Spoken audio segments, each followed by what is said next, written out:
귀한 찬양 감사합니다. 오늘 예배로 나아가는 여러분의 심령 가운데 하늘의 평강이 임하기를 원합니다. 그리고 구원의 감격이 회복되어지는 그런 은혜가 있기를 간절히 축복합니다. 지난 주일 주님께서 제자들에게 40일간 하나님 나라에 대한 말씀을 하신 이후에 승천하시기 전에 예루살렘을 떠나지 말고 약속한 것을 기다리라는 거기에 대한 말씀을 우리가 함께 나눴었습니다. 제자들에게 예루살렘은 트라우마의 현장임에도 불구하고 주님 그곳을 떠나지 말고 기다리는 가운데 성령의 임재 그리고 두나미스를 그 권능을 받아서 주님의 증인들이라는 그 약속을 하셨지요. 오늘 본문은 아버지께서 그 약속하신 건요, 이 성령을 제자들이 어떻게 기다렸는지 거기에 대한 말씀인데, 여러분 12절을 보시면 제자들이 주님의 말씀에 즉각 순종합니다. 그죠? 그래서 그 트라우마의 한복판이었던 예루살렘으로 들어가요. 그리고 13절을 보시면 그곳에 예수님을 팔고 자살했던 그 가룟 유다를 제외한 11제자와 예수님의 어머니와 동생들, 그리고 그곳에 120명의 사람들이 모이게 되지요. 그렇게 모인 사람들이 주님께서 약속하신 것, 그 성령을 어떻게 기다리고 있는지, 기다리면서 무엇을 하고 있는지, 무엇을 하고 있습니까? 14절 중후반절에 보시면 마음을 같이하여 오로지 기도에 힘썼다라고 이렇게 표현하고 있어요. 지금 성경에 여러분 120명의 사람들이 약속한 성령을 어떻게 기다렸다고요? 기도하면서 기다렸다. 기도하면서. 하나님께서 주님께서 약속하셨으니까 주시겠지, 그런 생각으로 막연하게 기다린 것이 아닙니다. 그냥 예루살렘이라는 그 장소에 가서 기다리라고 했으니 그냥 그 장소에 가서 기다리기만 한 건지 아니라 그 기다림의 시간을요, 주여 우리에게 약속한 성령을 주시옵소서, 여러분 이렇게 기도하면서 그 자리를 채웠던 겁니다. 우리가 여기서 놓치면 안 되는 진리가 있습니다.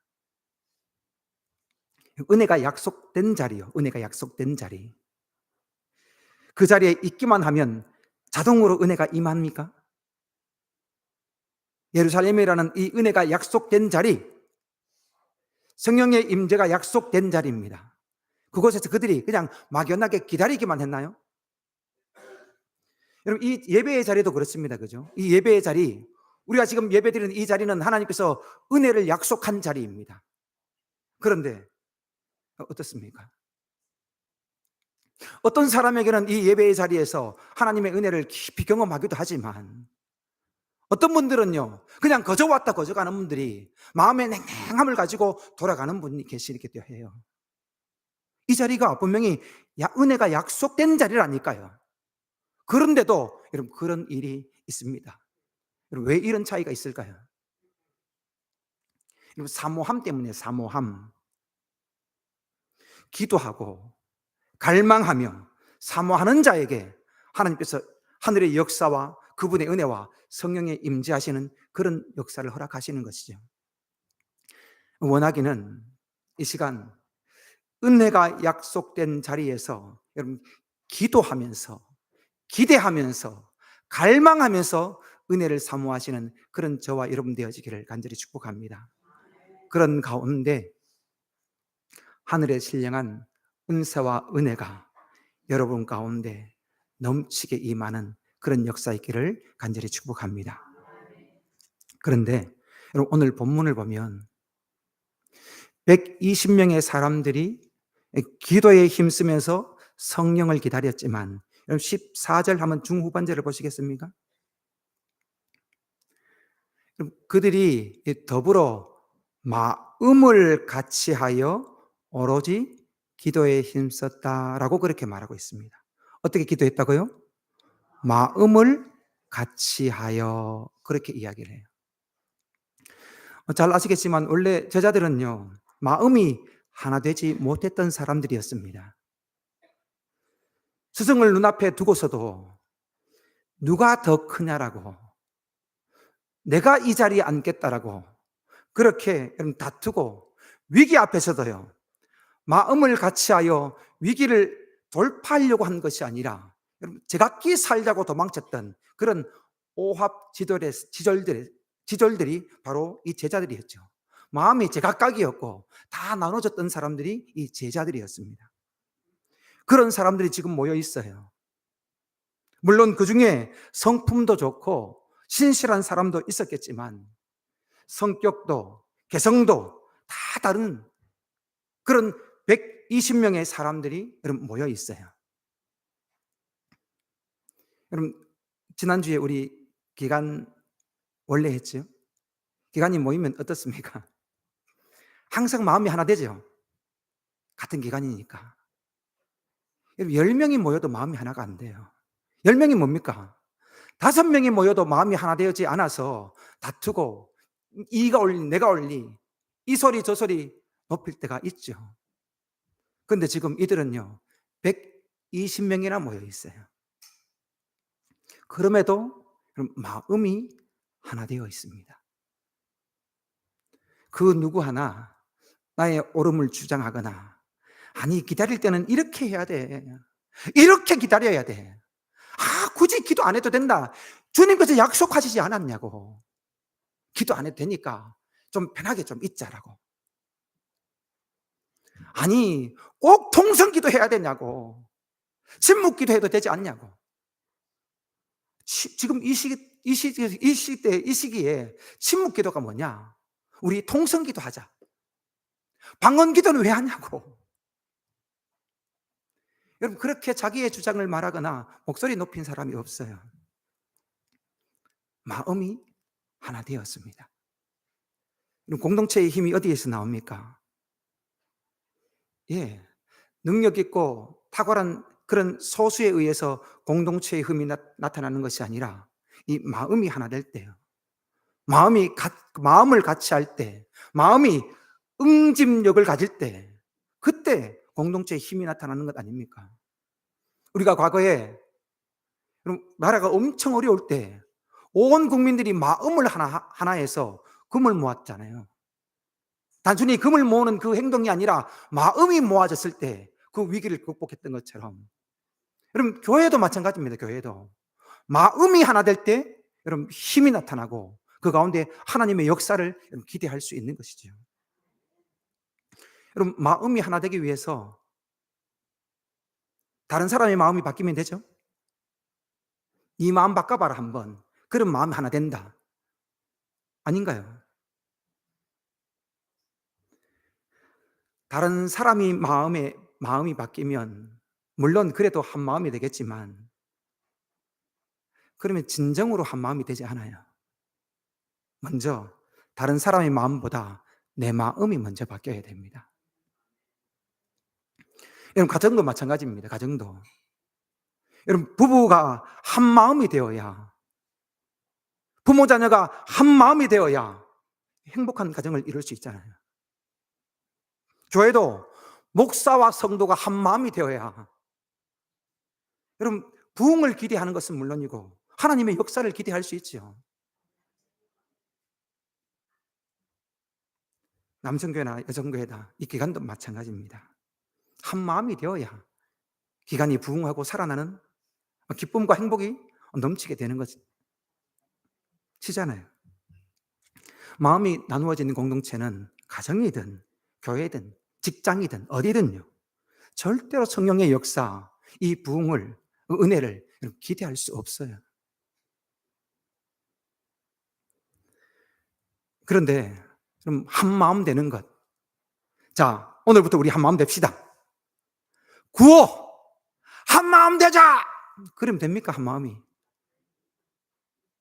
안 되겠습니다. 이 마음이 아직까지 안 될 것 같습니다. 한 100번 합시다. 100번 100번 외치면 마음이 한 마음 될까요? 여러분 각오를 다 가진다고 해서 마음이 하나 되는 것 아닙니다. 그렇게 사분오열하던 제자들이 어떻게 한 마음이 될 수 있었냐? 성령이 아니면요, 성령이 아니면 내 신앙은 물론이고 사명 감당할 수 없다는 이 사실을 그들이 그 절박함, 자신이 얼마나 부족하고 연약한지를 여러분 너무나 뼈저리게 경험했던 제자들이기에 오직 성령 아니면 안 됩니다. 여러분 100명이요 다 120명이 다 그 마음으로 한 마음 된 겁니다. 이 성령이라는 이 한 목표 안에서 그 아래서 여러분 한 마음 될 수 있었던 것이죠. 우리 성심교회도 마찬가지입니다. 네 주장 내 주장 다 할 수 있습니다. 네 말이 옳고 내 말이 옳고 네가 지금 거짓말하고 있고 그렇게 말할 수 있어요. 그러나 여러분 그 모든 것이 다 내려놓고 그 주장과 마음이 다 내려놓고 하나 될 수 있는 것은 다른 것으로 안 돼요. 오직 십자가 아래서만 여러분 하나 될 수 있는 것입니다. 십자가를 한 눈으로 바라보지 않으면, 한 마음으로 바라보지 않으면 어떤 교회도요, 어떤 조직도 하나 되는 것은 영원합니다. 원하기는 우리 성심교회가 한 마음 되는 은혜가 있기를 원해요. 우리 교회 가운데도 여러분 십자가 아래서 한 마음 되어서 오로지 기도를 힘쓰는 가운데 성령의 임재와 능력을 경험하는 그런 은혜가 있기를 간절히 축복합니다. 그런데 오늘 본문을 보면 이 마가의 다락방에 모인 무리가 몇 명이라고요? 120명입니다.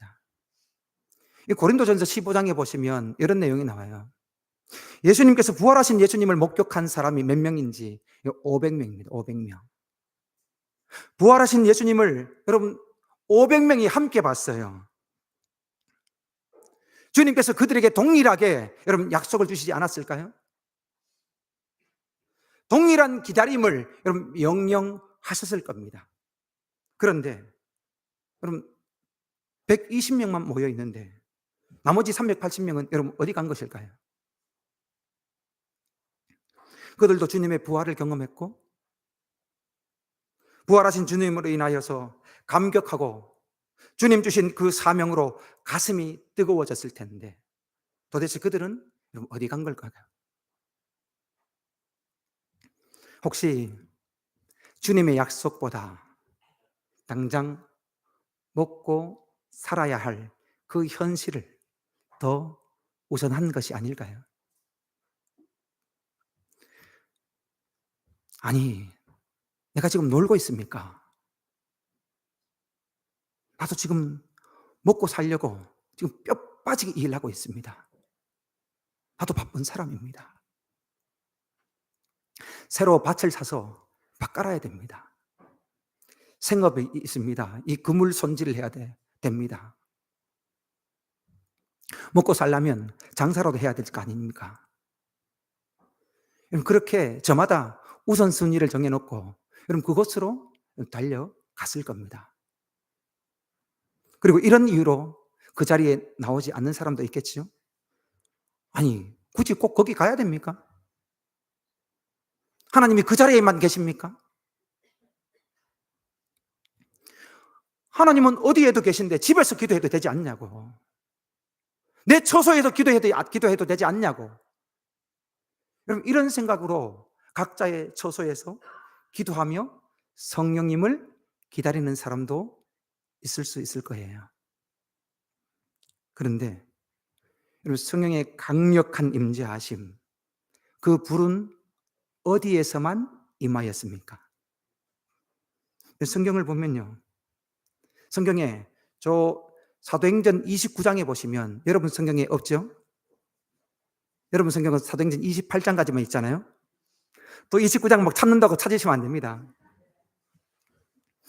제 성경에는 사도행전 29장이 있어요. 거기 보시면 그때 그 부록이 딱 나오는데 그때 오순절 마가의 다락방에서 기도하지 않고 집에서 기도한 사람도 성령을 받았더라. 그 내용이 안 나와요. 오직 주님이 약속하신 그 예루살렘에서 마음을 같이 하고 오로지 기도의 자리를 지키며 힘썼던 사람, 여러분 그들에게만, 그 120명에게만 성령의 불이 임했습니다. 우리가 기도가 중요한 거 다 알아요, 그죠? 그래서 기도의 자리로 나아가야 하는 것, 기도의 자리를 지켜야 한다는 것, 여러분 다 압니다. 그럼에도 그 자리로 나오지 못하고 그 자리를 지키지 못하는 이유가 뭡니까? 바쁘고, 목사님 내가 얼마나 바쁜지 압니까? 내가 안 나오려고 하는 게 아니라 피곤해서 못 나옵니다. 굳이 교회가 아니라도 나는 일상에서 항상 기도하는 사람입니다. 그럼 혹시 그런 생각으로 이 자리에 못 나오시는 분들 계실 거예요. 저마다 우선순위를 정해놓고 그 우선순위를 따르다 보니까 기도의 자리가 뒤로 밀린 분도 계실 겁니다. 여러분 기억하십시오. 하나님의 역사, 성령의 강력한 임재하심은 기도의 자리를 지키는 사람에게 오직 주님이 아니면, 그 은혜 아니면 안 된다는 심령으로 그 은혜를 사모하여 그 자리를 지키는 사람에게 여러분 나타납니다. 원하기는 저와 여러분 모두 주님의 은혜를 사모하며 그 기도의 자리를 지켜가기를 원하고, 그 가운데 성령의 강력한 임재하심을 경험하는 그런 은혜가 있기를 간절히 축복합니다. 이제 본문 15절 이후를 보시면 베드로가 그 시편 말씀을 인용하면서 가롯 유다의 빈자리를 채우려고 이 사람을 세우는 내용이 나옵니다. 원래 가롯 유다가 예수님께서 불러 세운 12사도 중에 한 사람이었습니다. 유다는 다른 사도들과 동일하게요, 주님과 함께 먹고 여러분 자고 사역하며 주님께서 병든 자를 고치시고 죽은 자를 살리시는 이 역사를요 바로 곁에서 봤던 사람이에요. 심지어 귀신을 내어 쫓는 그 권세도 받아서 두 사람씩 짝을 지어 보내실 때, 막 각 마을로 고을로 보내실 때 그 자리에서요 귀신도 내어 쫓는 그런 사역의 여러분 중심에 있었던 사람이 가롯 유다였습니다. 그처럼 하나님의 영광스러운 이 구속의 사역의 중심에 있었지만 그가 어떻게 됩니까? 그 영광스러운 자리를요 끝까지 붙들지 못합니다. 발로 차버려요. 왜 그렇습니까? 왜요? 무엇 때문에요? 무엇 때문에 그 영광스러운 자리를 붙잡지 못하고 그것을 차버린 겁니까? 성경에는 그 이유를 돈을 사랑함이라 라고 말을 해요. 돈을 사랑함이라. 여러분 은30입니다. 은30. 눈앞에 있는 그 은30에 눈이 멀어서 주님께서 자신에게 맡겨주신 그 직무의 그 존귀함, 그 영광스러움을 여러분 버려버린 거예요. 영원한 것, 이 거룩한 것을 팔아서 잠시 있다가 사라질 이 헛된 것을 산 것과 같아요. 오늘 하나님께서 우리에게도 맡겨주신 자리가 있습니다. 부모와 자녀라는 자리, 교회에서도 그 여러 직분으로 여러분 우리에게 하나님께서 자리를 주셨죠. 우리에게 맡겨준 그 직무가 있어요. 그리고 그리스도의 이름이라는 이 자리는 여러분 절대로 가벼운 자리가 아닙니다. 그렇죠? 가룟 유다가 가졌던 만큼 여러분 이 직무, 우리에게 주신 이 직분의 자리는요 너무나 영광스러운 자리예요. 이 영광스러운 자리, 이 직분을 여러분 세상의 작은 유익이나 그 편리함으로 여러분 바꾸시면 안 됩니다. 바쁘고 힘들다는 이유로 하나님께서 맡기신 이 자리를 절대로 가볍게 여기시면 여러분 안 돼요. 여러분 눈앞에 이 은30에 마음을 빼앗기지 마시고 우리에게 주어진 그 영광스러운 자리를 끝까지 지켜서 이 주님의 구속의 역사의 이 주인공으로서는 그런 저와 여러분 되어지기를 간절히 축복합니다. 이제 베드로는 가룟 유다의 빈자리를요, 대신할 일꾼을 세우기 위해서 사람들로부터 추천을 받죠. 그런데 그럼 그 사도의 빈자리를 세우기 위해서 사람을 추천받는데 어떤 사람을 받았냐?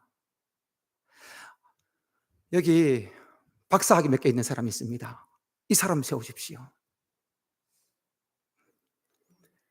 여기 유학파입니다. 이 사람. 이 사람 세우십시오. 이 사람 말은 기똥차게 잘합니다. 이 사람 세우십시오.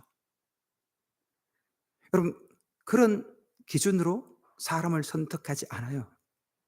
그 기준이 21절과 22절에 나오는데, 우리 21절, 22절 한번 같이 한번 읽어볼까요? 본문 21절과 22절입니다. 같이 읽을 때 시작. 이러함으로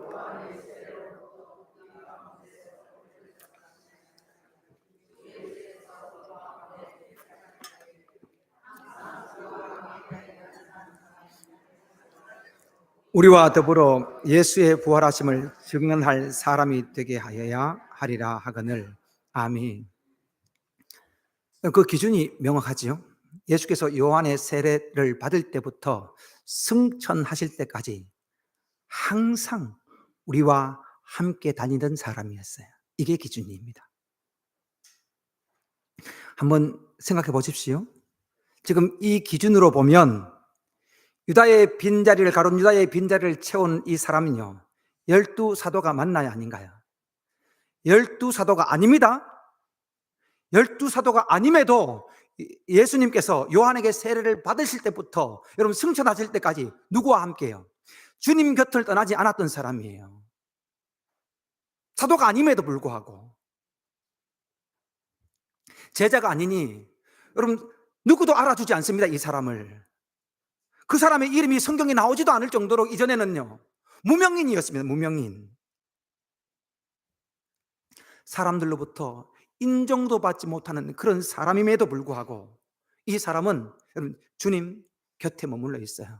사람이 인정하든 내가 이름이 알려지든 무명인이든 그런 거 상관하지 않아요.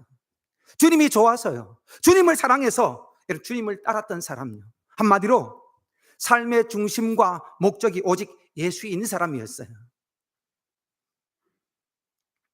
사도로 세울 사람의 기준이 바로 여러분 이것입니다. 이거.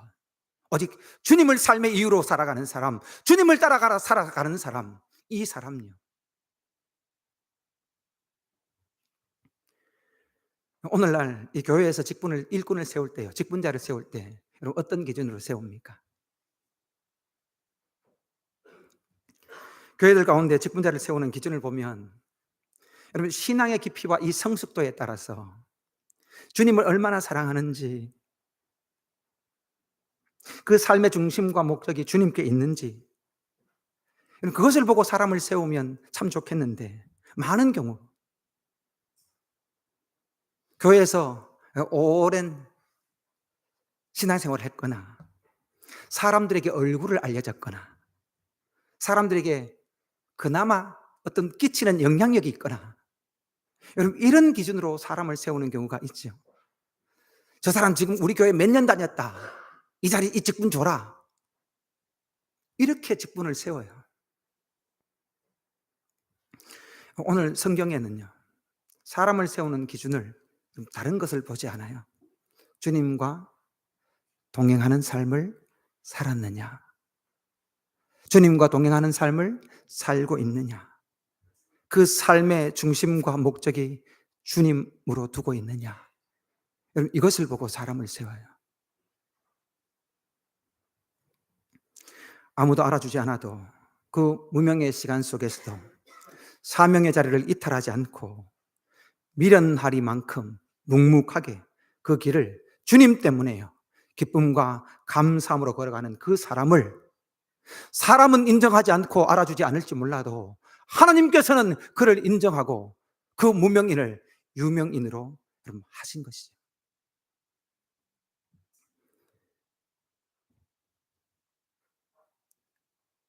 이런 은혜의 사람, 이런 주님을 따르는 사람 되어지기를 간절히 축복합니다. 여러분, 성령의 임재는 여러분 그냥 오지 않습니다. 마음을 같이하여 약속을 붙들고 여러분, 기도로 그 시간을 채울 때, 그 약속의 자리를 채울 때 그들에게 여러분 성령의 임재가 있습니다. 원하기는 우리 교회가 여러분 한 분 한 분이 마음을 같이하여 기도에 힘쓰는 가운데 약속하신 성령의 권능을 덧입는 그런 은혜가 있기를 원하고, 그 은혜를 힘입어 세상 가운데 부활의 증인, 예수의 증인으로 살아가는 그런 저와 여러분 우리 교회 되어지기를 간절히 축복합니다. 거룩하신 하나님 아버지, 은혜를 감사합니다. 오늘도 우리 가운데 귀한 말씀 주셔서 감사합니다. 우리 가운데 은혜의 자리에 있으면서도 기도하지 않고 사모하지 않는, 갈망하지 않는 모습이 있다면 오나옵기는 막연히 이 자리에 있는 것이 아니라 마음을 같이하여 오로지 기도에 힘쓰며 성령의 은혜를 기다리는 은총 있게 하여 주옵소서. 그렇게 마음이 하나 될 때 십자가 아래서 한 마음 되어 다시 뜨겁게 기도할 때 성령의 강력한 임재를 경험하게 하시고 성령의 능력 입어 복음에 증인되어지는 그런 은혜의 삶 살아가도록 마음껏 축복하시고 우리 성심교회가 이런 교회 되게 하여 주옵소서. 주님께서 우리에게 주신 이 귀한 직분의 자리 하나님 가볍게 여기지 않게 하시고 영광스러운 주님의 자리임을 깨닫게 하시되 주님과 동행하며 이 자리를 신실히 지켜가는 그런 믿음의 사람들 되어지도록 은혜 허락하여 주옵소서.